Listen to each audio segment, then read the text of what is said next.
Os recuerdo que el día anterior dijimos que en ese versículo íbamos a considerar dos cosas. Una que estaba de forma más implícita, que no era tan evidente, y otra que se ve claramente ahí en el versículo. Así que íbamos a considerar dos cosas y en la primera ya nos detuvimos. Y os recuerdo que lo que estuvimos hablando el día anterior fue que aquí en este versículo se nos muestra el gran privilegio que tenemos los creyentes de no temer ninguna condenación. El gran privilegio para los creyentes de no temer ninguna condenación, porque en el versículo se pregunta ¿quién condenará? Y aunque no hay una respuesta explícita, pero se entiende que nadie puede condenar. Así que hablamos el día anterior de que los creyentes tenemos un gran privilegio porque no hemos de temer, no debemos, ni podemos, ni estamos en la obligación de temer ninguna condenación. Y decíamos, es un gran privilegio si se tiene en cuenta cómo es la condena. El Señor Jesucristo lo dice, apartaos de mí, malditos, al fuego eterno, es decir, una condena eterna apartada del Señor y al fuego preparado para el diablo y sus ángeles. Esa es la condena y decimos, qué gran privilegio no tener que pasar por ahí. Y qué gran privilegio porque podemos quitarnos el temor a esa condena, cosa que es imposible que nadie se la quite. Todo el mundo tiene miedo cuando llega la hora de la muerte y por eso casi nadie quiere pensar en la muerte o en su propia muerte o en la muerte de un familiar o alguien cercano cuando ha sucedido. Y la paz que solamente puede dar el Señor. Pero digo que hay otra segunda cosa, la cual también tenemos en el versículo de forma más explícita. Y decía que no solamente la Biblia nos dice muchas veces que hemos de perder los temores a la condena, temores a los pecados de nuestro pasado, temores a las cosas del presente, temores a las cosas del futuro, temores a los hombres, temores incluso a una condena o un temor esclavizante con respecto a Dios. La Biblia dice todo eso hay que perderlo.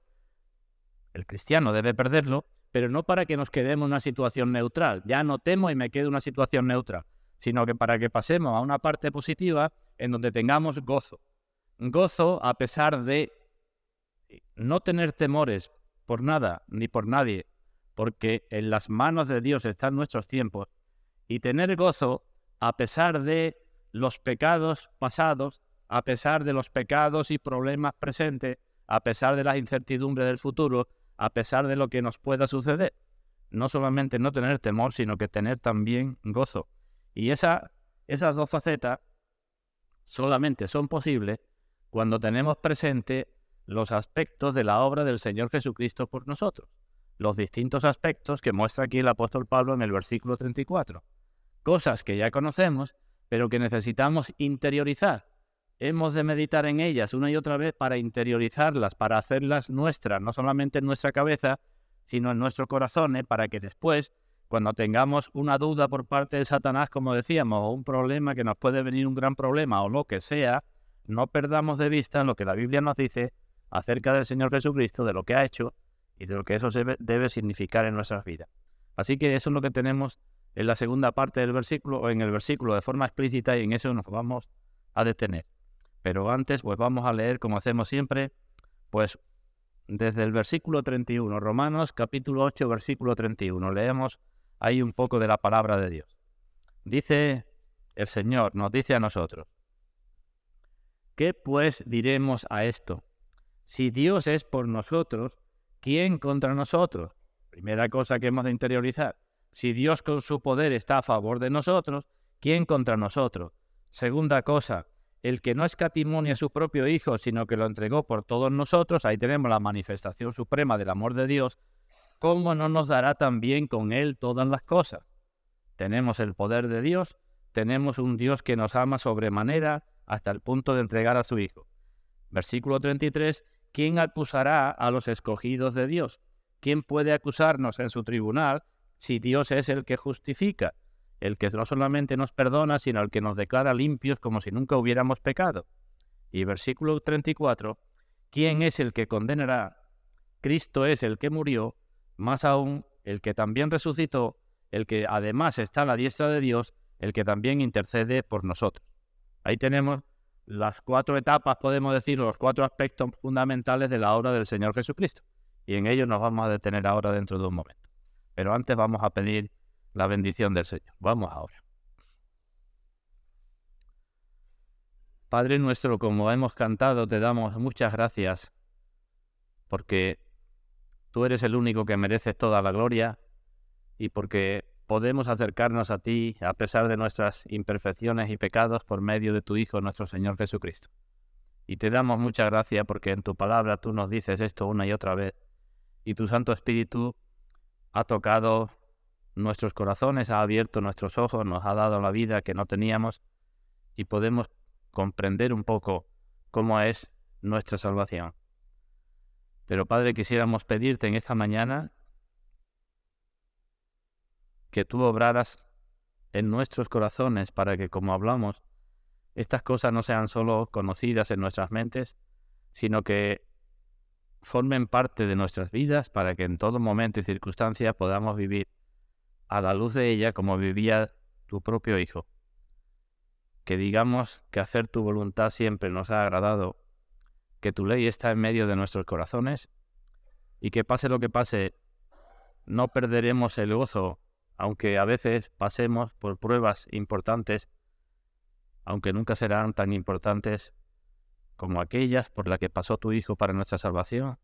Nunca resistiremos hasta la sangre, con toda seguridad nunca sudaremos gotas de sangre luchando contra el pecado.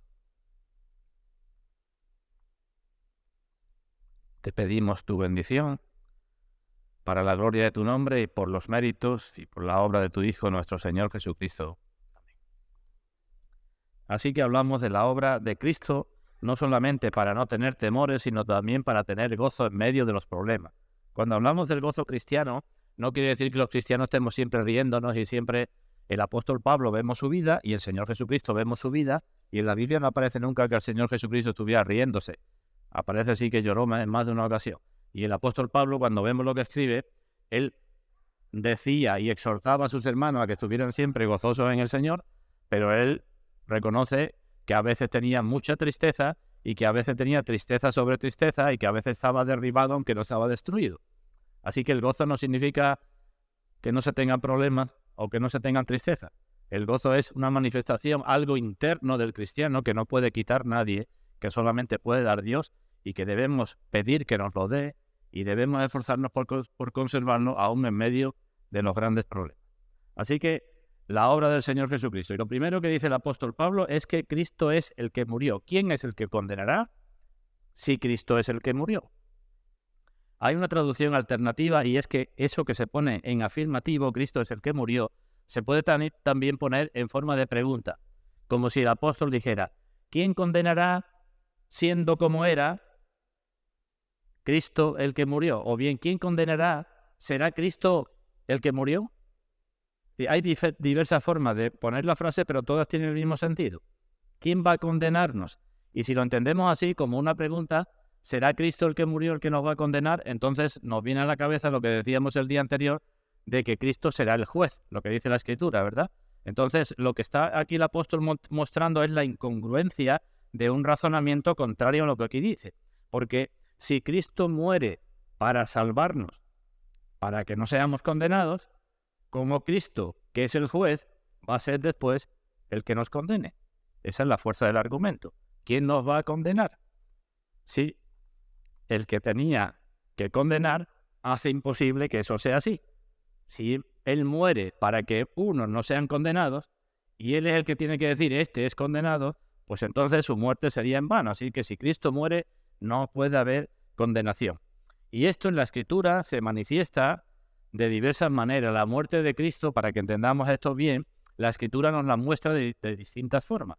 Habla de la muerte de Cristo como de un rescate, habla de la muerte de Cristo como de un sacrificio mediador o sustitutorio, y habla de la muerte de Cristo como una propiciación. Y de las tres cosas digo unas breves palabras. ¿Entendido? ¿Quién condenará? ¿Será Cristo el que murió? Imposible. ¿Por qué? Porque en primer lugar su muerte aparece como un rescate. Cuando se habla de rescate, siempre hemos de entender que hay algo, un precio, un coste, bien sea físico o psicológico o económico, por parte del que rescata. Si hay un rescate, el que rescata tiene que hacer algo, porque si no el rescate no puede ser, y hay un cambio en la situación de la persona que es rescatada. el que es rescatado de un fuego, de un naufragio, de un lo que sea, de una deuda, pues el rescate supone algo por parte del que rescata y algo importante también por parte de la persona rescatada. Y el Señor dijo que Él vino no para ser servido, sino para servir y dar su vida en rescate de muchos. Así que si Cristo es el que rescata, pues y ya ha dado su vida, eso es, Cristo es el que murió, ya ha dado su vida en rescate de muchos, pues es imposible que esos por los cuales ha dado su vida no sean rescatados. Y si son rescatados, pues evidentemente no pueden ser condenados. Si hablamos de pago, la carta a los Hebreos dice que Cristo fue hecho nuestro fiador. Y el apóstol Pablo dice que hay un solo Dios y un solo mediador entre Dios y los hombres, Jesucristo hombre, el cual se dio a sí mismo en rescate por todos. Así que una y otra vez la Biblia emplea esta palabra, en rescate por todos.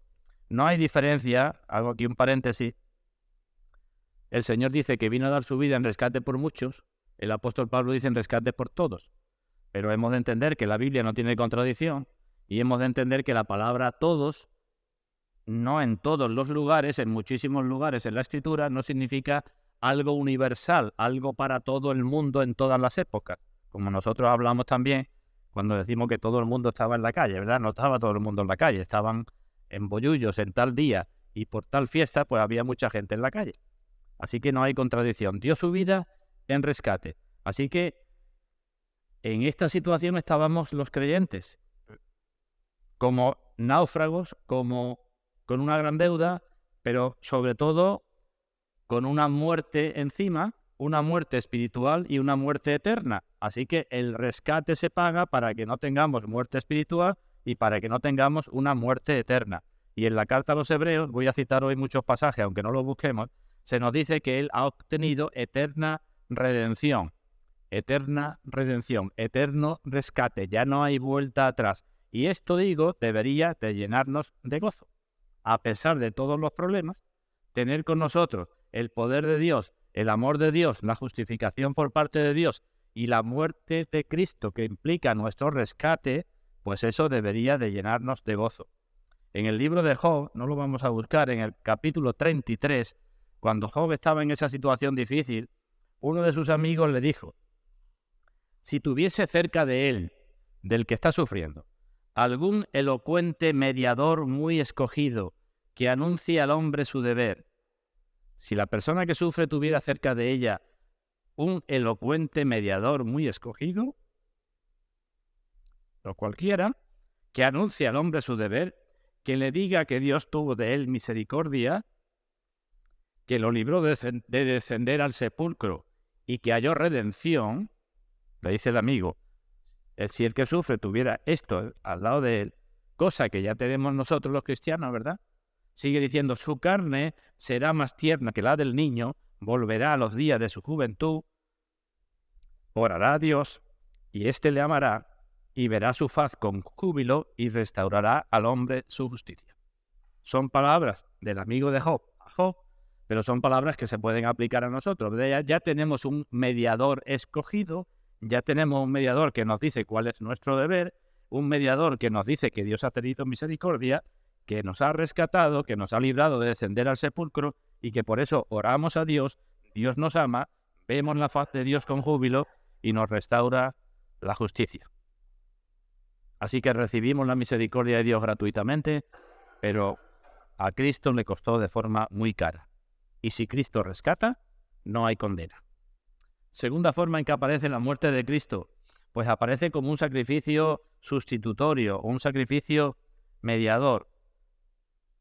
En el libro de Isaías, que a veces comentamos cuando celebramos la cena, dice que Cristo expondría o pondría su vida en expiación por el pecado. Y Pablo escribe en otra de sus cartas que Cristo nos amó y se entregó a sí mismo por nosotros, ofrenda y sacrificio a Dios en olor fragante. Así que son dos aspectos. Digo, no hay condena. ¿Por qué? Porque Cristo murió. Con respecto a nosotros, Cristo nos rescata. Y con respecto a Dios, es un sacrificio agradable de olor fragante a Dios. Dios no tiene nada que decir en contra de ese sacrificio. Dios lo acepta porque con ese sacrificio, la justicia y la santidad de Dios se satisfacen y Dios puede reconciliarse con nosotros. Como sabemos, la muerte de Cristo estaba prefigurada por los sacrificios del Antiguo Testamento, pero es Él el único que puede hacernos aceptos para Dios. Lo que nos dice la carta a los Efesios. Antes de ser rescatados, éramos repugnantes para Dios, como menos. Dice Dios que es en el libro de los Salmos que aborrece al impío, no solamente lo que hace, sino que aborrece al impío. Y ahora somos aceptos en el amado. Así que con respecto a nosotros, rescatado, con respecto a Dios no hay ningún problema porque su sacrificio es aceptado por Dios. Y la tercera cosa que se nos dice es que ese sacrificio es propiciatorio. No solamente rescatado, no solamente Dios acepta el sacrificio, sino que Dios, digamos, se vuelve hacia nosotros y es propicio a nosotros. Y por eso dice Pablo, ¿quién condenará? Y esto de la propiciación, aunque a veces aparece en la Escritura también con la palabra expiación o con la palabra reconciliación, por la muerte de Cristo hemos sido reconciliados. Él es la propiciación por nuestros pecados, dice Juan en su primera carta. Pablo dice aquí en la carta a los Romanos que Dios lo puso como propiciación por medio de la fe en su sangre, y una y otra vez se nos dice lo mismo. Así que es impensable, resumo, que el Señor Jesucristo condene a nadie por quien Él muere. Primera cosa, ¿vale? Ahora bien, lo que tenemos que tener claro es que esto es seguro para cada uno de nosotros. Eso es lo que tenemos que preguntarnos. Cristo murió por mí. Si murió por mí ya no hay condenación, pero yo tengo que tener claro, porque cuando sea tentado por Satanás o por mis pecados o por lo que sea, yo tengo que poder responder de esta manera. Cristo murió por mí. Hace unos días escuché unas declaraciones del Papa que no hay por dónde cogerlas. Al Papa, si lo seguís últimamente, lo podéis buscar por YouTube lo que está diciendo, es, no me cabe ninguna duda, un mensajero de Satanás. Así de claro. No puedo decir otra cosa. Le preguntaba a un periodista que por qué murió Cristo, por qué tuvo que morir en la cruz. Y él decía, pues no lo sé, por qué tenía que morir Cristo. No sé por qué Dios dejó que muriera Cristo. No sé para qué murió. Digo, eso es el evangelio de Satanás. Ya no hace falta. La muerte de Cristo. No hace falta. ¿Qué es lo que se predica? Pues que uno, haciendo buenas obras, ya es suficiente.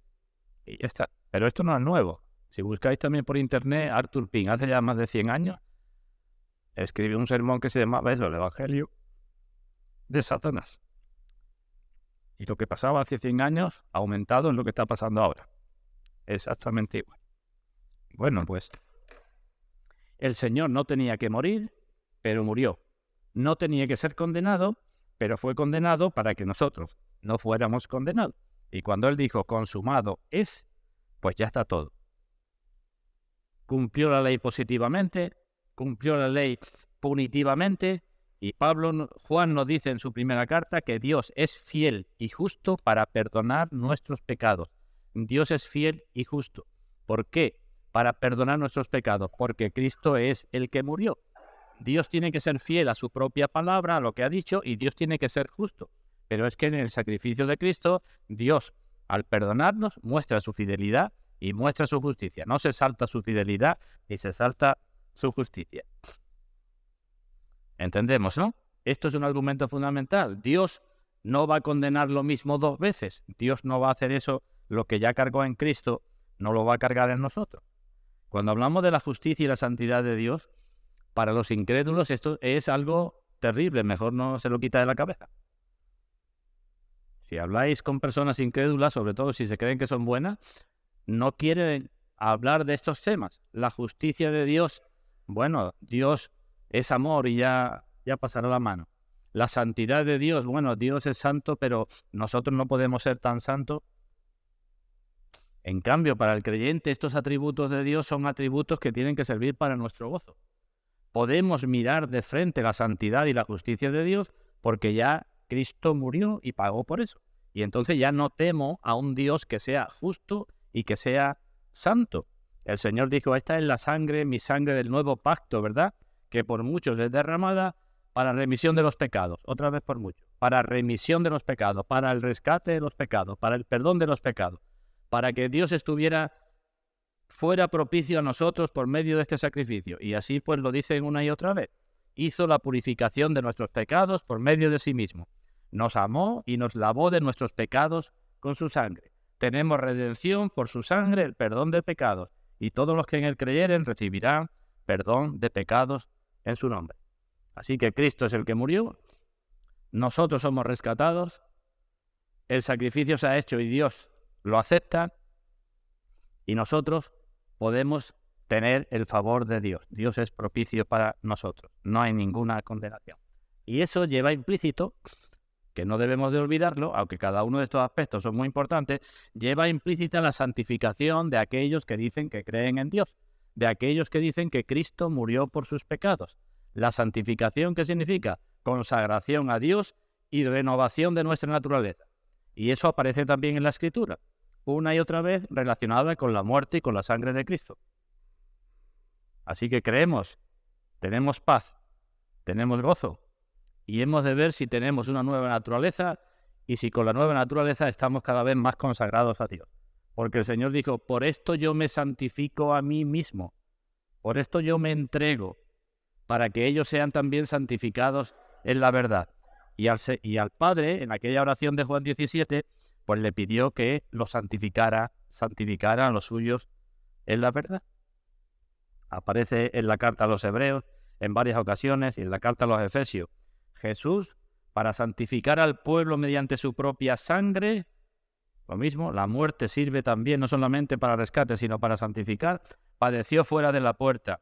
Somos santificados mediante la ofrenda del cuerpo de Jesucristo, hecha una vez para siempre. Con una sola ofrenda hizo para siempre perfectos a los santificados, y amó a la Iglesia y se entregó a sí mismo por ella para santificarla. Así que primera cosa que nos dice el apóstol, volvemos a Romanos, ¿quién es el que condenará? ¿Será Cristo el que murió? Imposible, porque ya hemos dicho lo que significa su muerte. El segundo aspecto que dice el apóstol, más aún el que también resucitó. Esto no es un añadido innecesario, no es algo superfluo, sino es algo que añade con énfasis mucha importancia a lo que ha dicho antes. No solamente murió, sino que también resucitó. ¿Esto significa que la muerte de Cristo no sea suficiente para perdonar los pecados? Decimos no. Somos justificados por la muerte de Cristo. La muerte de Cristo, la sangre, como acabo de citar, es la que limpia nuestros pecados. Pero la resurrección es la evidencia de lo que he dicho anteriormente. La resurrección es la evidencia de que Cristo pagó y de que Dios quedó satisfecho. Por eso la resurrección. Entonces no es que la muerte no sea suficiente, sino que la muerte sola no sería suficiente para nosotros, porque diríamos, ¿cómo estoy seguro de que Cristo murió por mis pecados y yo puedo ser perdonado? Así que la justificación es por la muerte de Cristo y la resurrección es para nuestra confirmación. Dios confirma que aquello es cierto. No hay ninguna contradicción en lo que estoy diciendo y lo que dice el apóstol Pablo en Romanos capítulo 4 en el último versículo. Si queréis lo buscáis, que dice que Cristo fue entregado por nuestras transgresiones y resucitado para nuestra justificación. Romanos 4:25. Entonces, ¿en qué quedamos? ¿La resurrección es para la justificación o no es para la justificación? Y vuelvo a repetir, lo que nos justifica es la muerte de Cristo, su sangre, porque sin derramamiento de sangre no hay perdón de pecado. Pero la justificación, en cuanto que nosotros nos apropiamos de ella y debemos tener plena seguridad en ella, es por medio de la resurrección. Si Cristo hubiera quedado en la tumba, no podríamos tener seguridad. Y por eso, aquellos que dicen que no les importa mucho la resurrección de Cristo, igual que he dicho antes, que el Papa no le importa mucho que Cristo muriera o no muriera, pues también están totalmente equivocados. Porque el apóstol Pablo nos dice en 1 Corintios capítulo 15 que si Cristo no resucitó, vana es nuestra fe. Porque es que ¿cómo podemos tener seguridad si Cristo hubiera quedado en la tumba? Así que es importante también, repito, la muerte de Cristo, la causa de nuestra justificación, no la resurrección. Pero la resurrección es la prueba de que somos justificados. ¿Prueba de qué? Prueba de que era lo que dijo ser y de que su obra era para lo que él dijo ser. Esto nos tiene que quitar de la cabeza que Cristo fuera un impostor o un farsante o un mentiroso o cualquier otra de las muchas cosas que se dice hoy día. o una buena persona, o un adelantado de su época, o un comunista, han dicho también algunos, o un lo que sea. Esto nos tiene que quitar de la cabeza eso, porque si hubiera sido cualquiera de esas cosas, pues Cristo no hubiera resucitado. Porque la resurrección, como sabéis, en la Escritura a veces se habla por su propio poder, pero en muchas ocasiones se dice que Dios el Padre lo resucitó. Entonces Dios no hubiera resucitado a Cristo si Cristo dice yo soy el Hijo de Dios y después mentira. Imposible, ¿verdad? Tengo que morir, el Espíritu Santo vendrá y os convencerá al mundo de pecado, de justicia y de juicio. Yo y el Padre uno somos, o tantas cosas como dijo. Si no fuera lo que dijo ser, entonces no hubiera resucitado.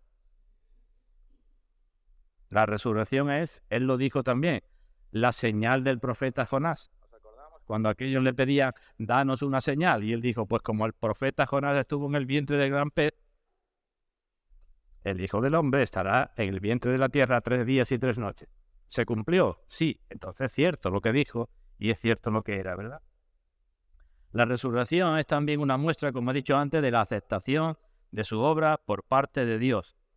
En la antigua dispensación, los sacerdotes, como sabemos, tenían que estar ofreciendo sacrificios siempre, una y otra vez. ¿Por qué? Porque los sacrificios eran imperfectos, porque no eran suficientes y tenían que volver cada día un cordero por la mañana y un cordero por la tarde. Y llegaba el día de la expiación y un montón de sacrificios, y siempre sacrificios, ¿verdad? Porque no eran suficientes. Pero ahora Dios ha quedado satisfecho y ya no hay más sacrificio por el pecado. El Dios de paz, dice la carta a los Hebreos, resucitó de los muertos a nuestro Señor Jesucristo. Y nosotros ahora tenemos paz para con Dios por medio de nuestro Señor Jesucristo. Pero hay más cosas en la resurrección. He dicho antes, hablando de la muerte, que la muerte de Cristo implica nuestra santificación. Pues del mismo modo, la resurrección de Cristo implica que Él ahora está vivo y que es capaz de dar vida a los que creen en Él. Y no solamente que es capaz, sino que la da. Él dijo que venía a que tuviéramos vida y vida en abundancia, ¿no? Pues aquella persona que verdaderamente cree en el Señor Jesucristo, no solamente dice que murió y resucitó, sino que tiene que mostrar en su vida la vida que le da el Cristo resucitado. Por eso hemos de pensar más veces, creo yo, no solamente en el Cristo crucificado, sino también en el Cristo resucitado. Y cuando nos falte vida, ¿sabéis lo que digo cuando nos falte vida? No que estemos languideciendo y que estemos moribundos, sino cuando nos falte santidad, cuando nos falte vida cristiana, cuando nos falte cosas, hemos de acudir al Cristo resucitado y pedirle gracias a ese Cristo resucitado. El primer Adán que fue hecho, primera carta a los Corintios capítulo 15, alma viviente. El segundo Adán, espíritu vivificante, es decir, espíritu que da vida. Así que hemos de pedirle esa vida. ¿Qué implica también la resurrección? Pues la victoria de Cristo sobre la muerte y sobre el pecado. Porque, ¿cuál es el aguijón de la muerte? El pecado, ¿verdad? Si Cristo resucita de la muerte, ha vencido la muerte, ha vencido el pecado. Así que no solamente garantiza nuestro perdón, sino también nuestra victoria, que no digo que sea definitiva, porque grande es la lucha del cristiano, pero sí nuestra victoria paulatina, nuestra victoria cada vez mayor sobre el pecado. Y garantiza también nuestra victoria sobre la muerte, nuestra propia resurrección. Muy rápido, cada uno de estos temas podríamos hacer una predicación. ¿Cuáles son los enemigos del cristiano? Yo digo, un enemigo, el pecado, nuestro propio pecado. Otro enemigo, Satanás. Otro enemigo, incluso la ley de Dios, podemos decir que era nuestra enemiga, ¿verdad? Porque nos condenaba. Otro enemigo, la muerte. Otro enemigo, el infierno. Bien, pues con la muerte de Cristo, los tres primeros que he mencionado, que he dicho que son el pecado, Satanás y la ley de Dios, ya no son nuestros enemigos. Podemos mirar con gozo, ¿subrayo eso? Podemos mirar con gozo, debemos mirar con gozo nuestro pecado. ¿Qué estoy diciendo? ¿Que pequemos alegremente? No, ahí tenemos Romanos capítulo 6, ¿verdad? ¿Pecaremos para que la gracia abunde? No. pero podemos mirar con gozo nuestro pecado, porque Cristo es el que murió. Y con gozo a Satanás, cuando seamos tentados, que a veces somos muy tentados, y decir, muy bien, soy el peor, merezco todas tus acusaciones, pero Cristo es el que murió. Y la ley de Dios, que no la cumplo, muy bien, no la cumplo, pero Cristo es el que murió. Así que los 3 primeros enemigos están quitados con la muerte de Cristo, pero los otros 2 con la resurrección. No tenemos que tener miedo a la muerte, sino mirar con gozo la muerte, y no tenemos que tener miedo al infierno, es decir, a la condenación, porque ¿quién va a condenar? Así que debemos de pensar, no quitarnos de la cabeza nuestra propia muerte, porque muchas veces vivimos como vivimos, porque creemos, si no creemos, así vivimos como si fuéramos a estar aquí siempre. Y no vamos a estar aquí siempre. Hace poco veía una foto, yo tengo una foto también de mi madre ya muy anciana, días antes de morir, con el nieto cuando era muy pequeñito. Las 2 caras al lado. Entre ellas una diferencia de 90 años. Parece mucho, pero no es nada. Debemos de pensar más en la muerte. No sé si sería posible que hiciéramos también nosotros una fiesta de los tabernáculos y nos fuéramos 3 días al campo a vivir una tienda de campaña. Bueno, pues la muerte de Cristo y la resurrección de Cristo fue por nosotros. Cristo nunca hubiera venido si no hubiera sido por nosotros, y nunca hubiera muerto, ni nunca hubiera sido sepultado, ni nunca hubiera resucitado si no fuera por nosotros. Y así como la muerte ya no se enseñorea más de él, dice la carta a los romanos, pues tampoco se enseñorea de nosotros, porque ya estamos vivos para Dios en Cristo Jesús. Y Dios no es un Dios de muertos, sino es un Dios de vivos. Para él todos viven. ¿Todos? ¿Quiénes son todos?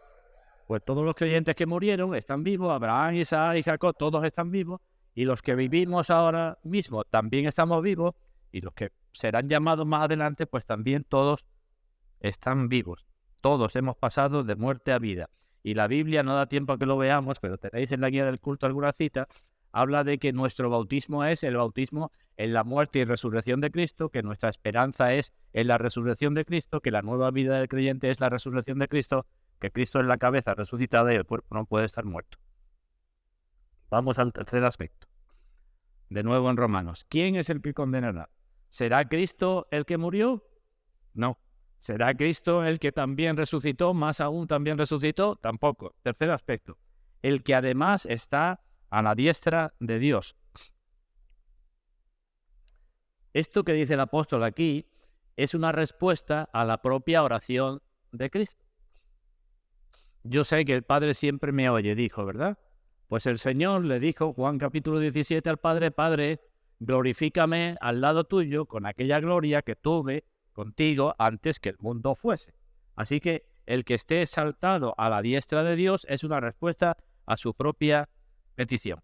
Y hemos de tener claro que entre su resurrección y su exaltación, en ese intervalo, Cristo completó su obra como sumo sacerdote. ¿Nos acordamos lo que hacía el sumo sacerdote en la antigüedad? Se mataba el animal, cogía la sangre del animal, la presentaba en el lugar santísimo, y cuando salía del lugar santísimo, salía como prueba de que Dios había aceptado el sacrificio, pues todo el pueblo estaba gozoso. Así que la obra del sumo sacerdote no solamente era matar el animal, sino matar, presentar la sangre y salir. Entonces, digo, entre el intervalo de tiempo entre la resurrección de Cristo y su exaltación, Cristo tuvo que ir ante el Padre a presentar su sangre. Consumó su obra como sumo sacerdote.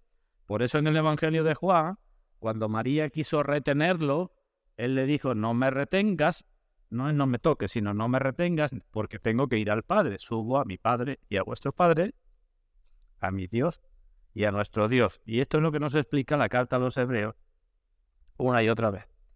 Así que muerte, resurrección y ahora exaltación.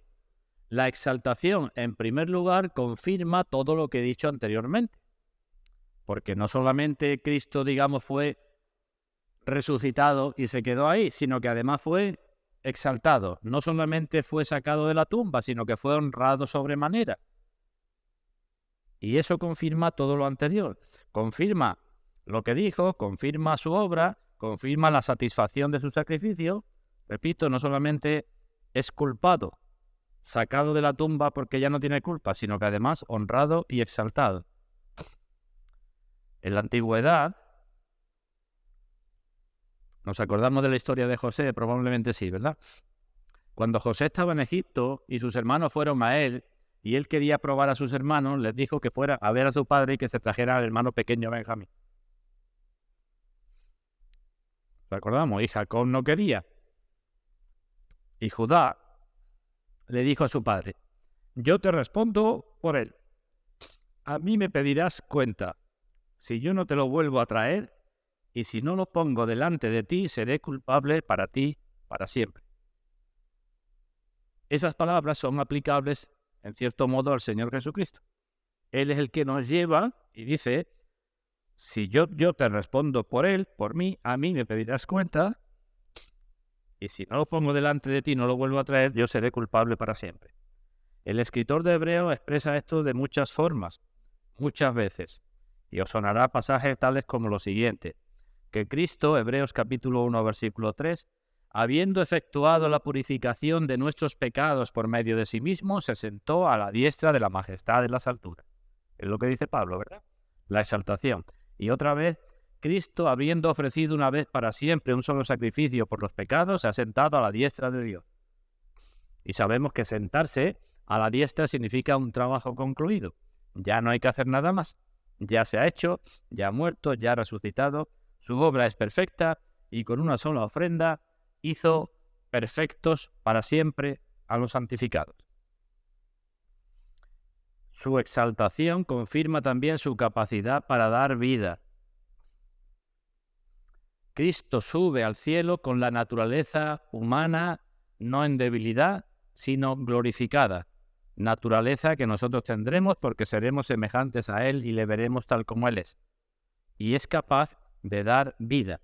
Dice en la carta a los Efesios que el que descendió es el mismo que también subió por encima de todos los cielos para llenarlo todo. Y así una y otra vez. Salmo 110.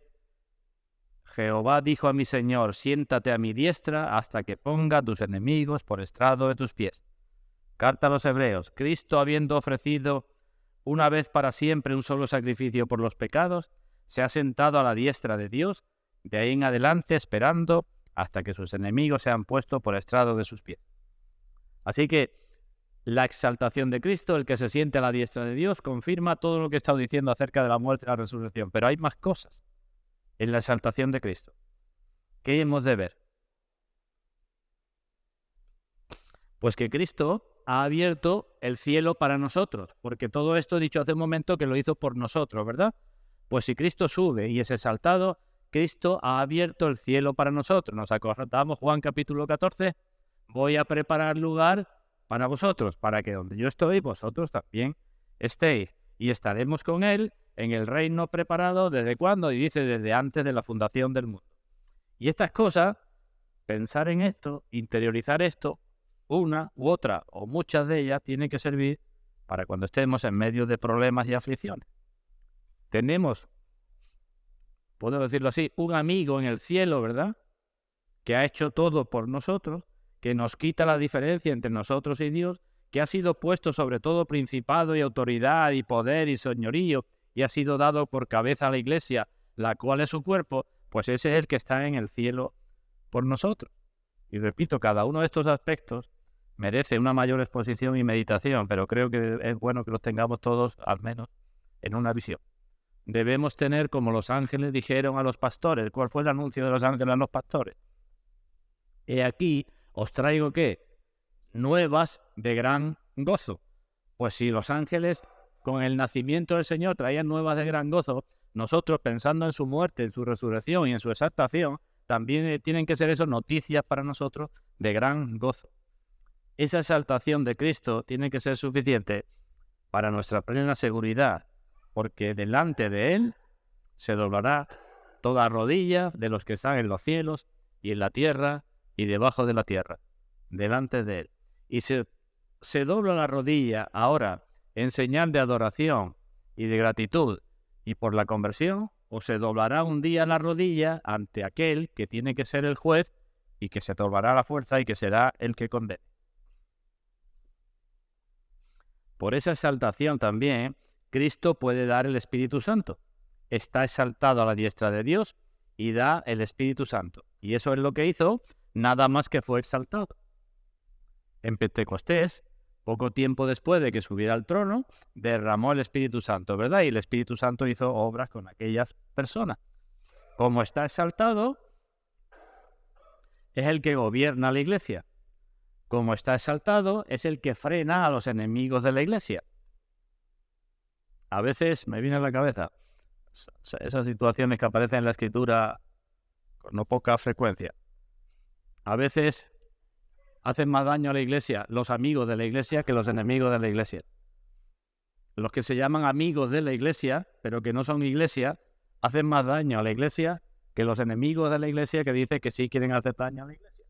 Pero tanto para unos como para otros, el Señor está exaltado para decirle, como dice en el libro de Job, que Dios dijo al mar, ¿nos acordamos?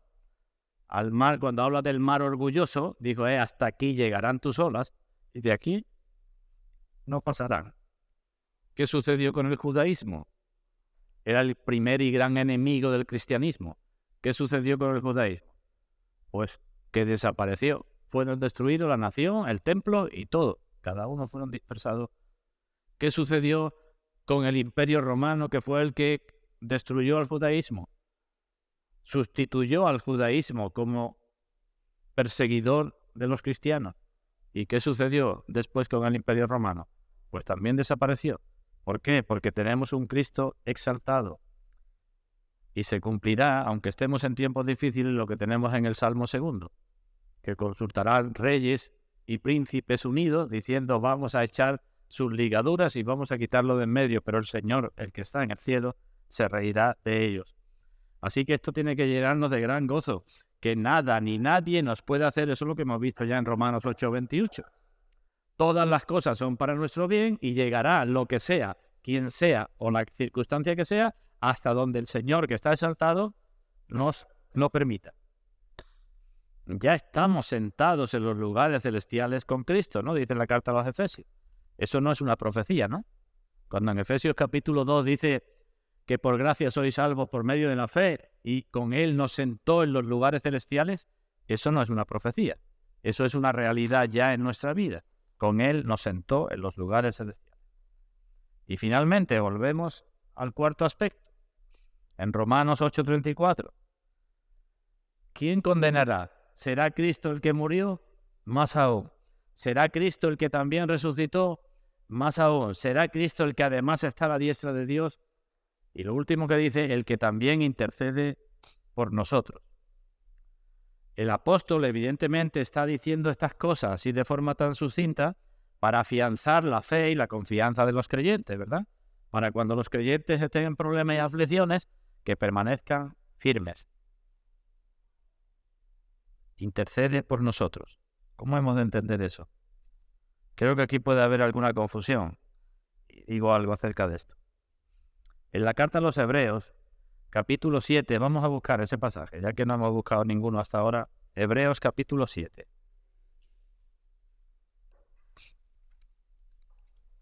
Cuando hace la comparación entre Cristo y los antiguos sumos sacerdotes. Hebreos capítulo 7, versículo 23.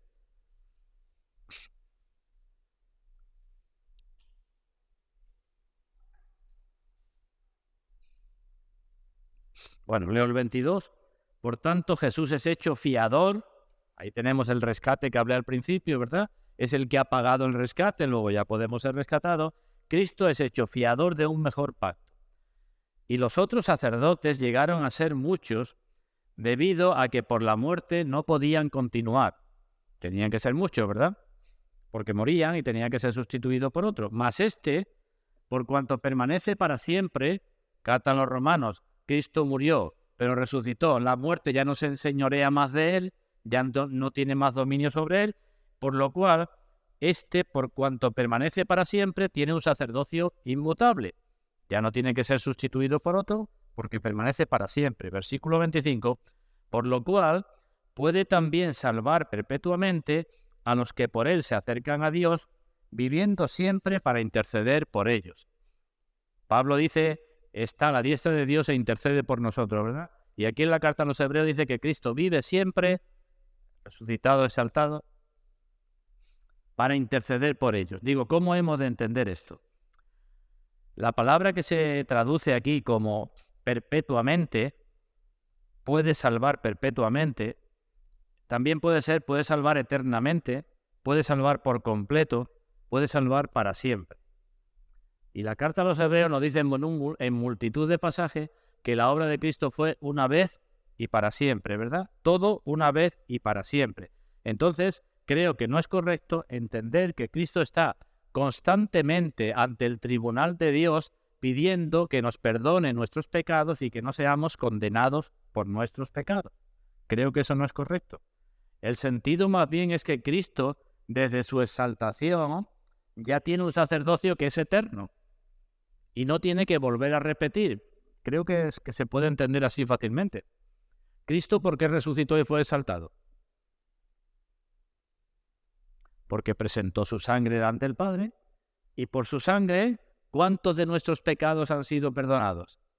Todos. Entonces, cuando pequemos otra vez, los cristianos que seguimos pecando, hemos de pensar que Cristo va otra vez delante del Padre y le dice al Padre, Padre, a ver si te perdonas el pecado. Es decir, que hay un tribunal constante y una acusación constante por parte de Satanás.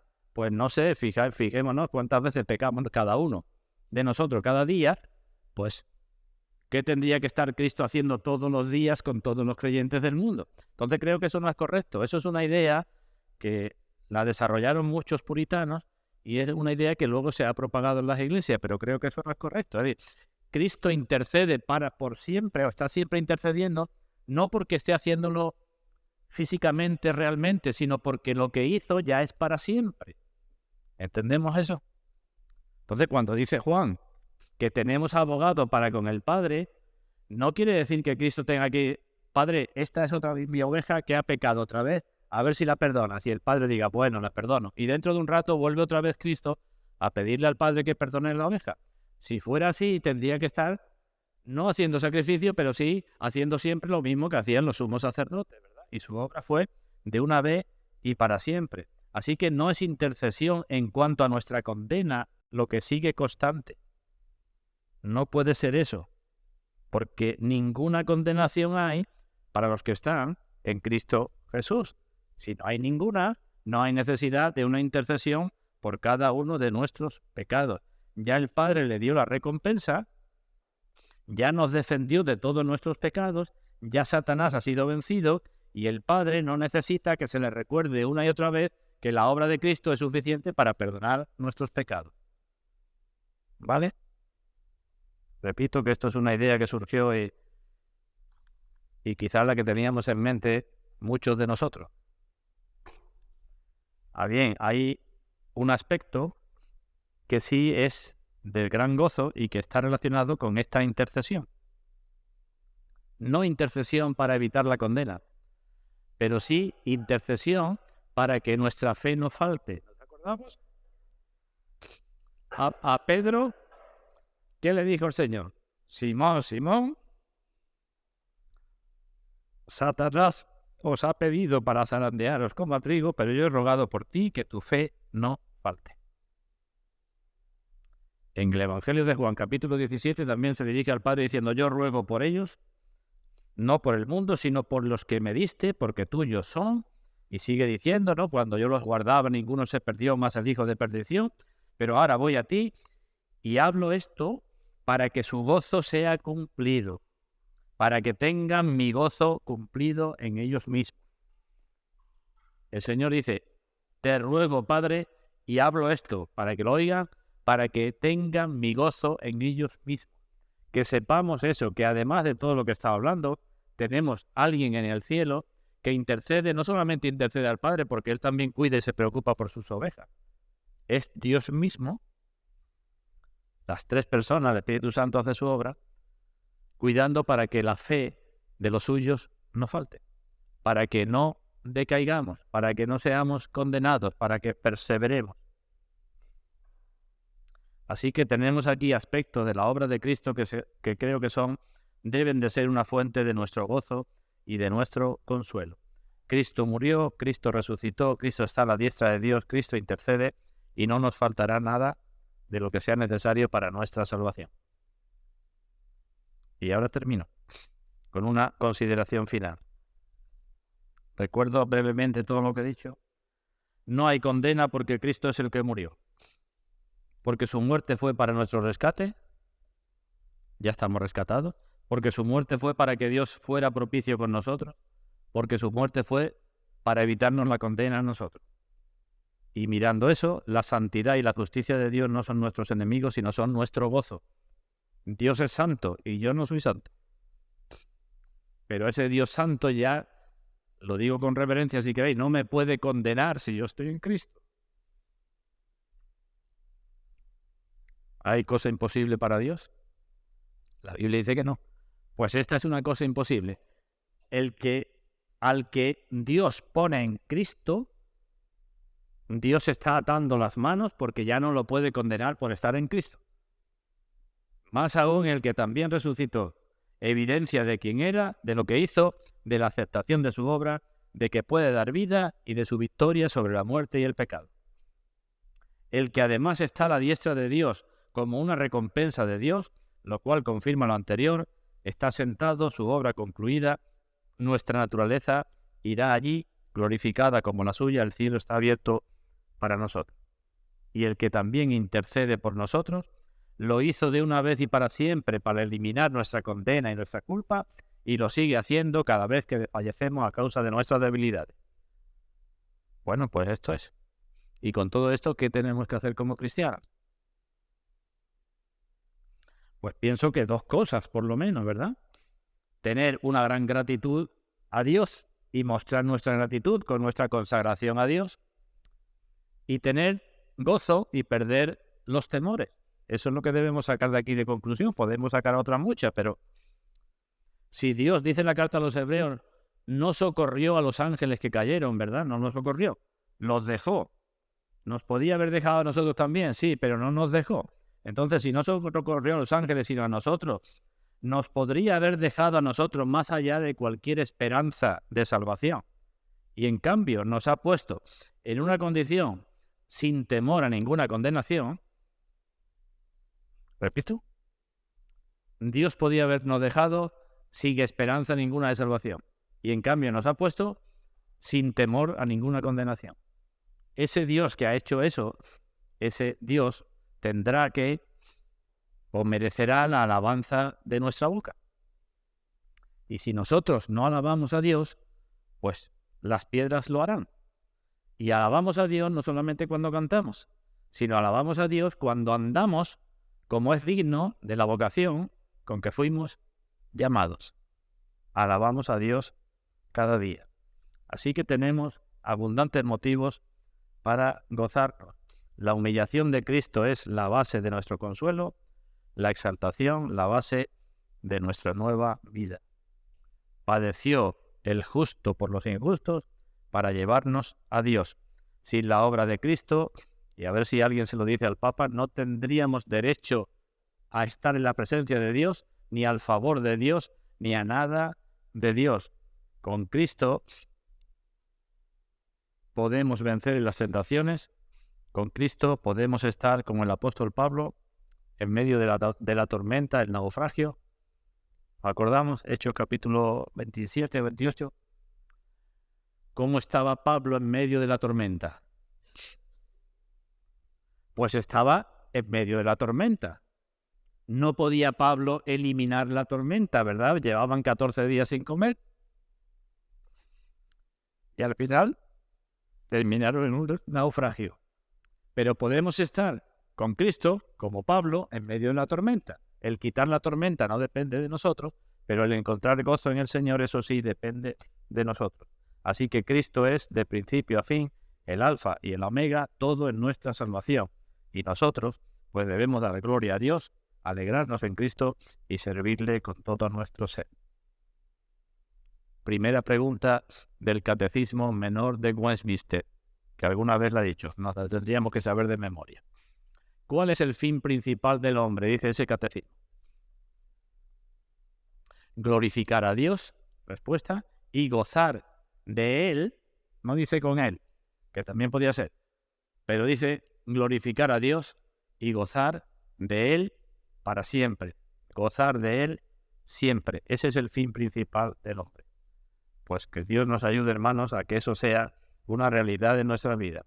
Glorificar a Dios con toda nuestra vida y gozarnos de Dios porque está la obra de Cristo realizada, gozarnos de Él para siempre, suceda lo que suceda. Pues pidamos gracias para eso, hermano, que nos hace falta a todos, ¿verdad? Pidamos gracias para eso. Pues Dios bendiga su palabra en todos nosotros.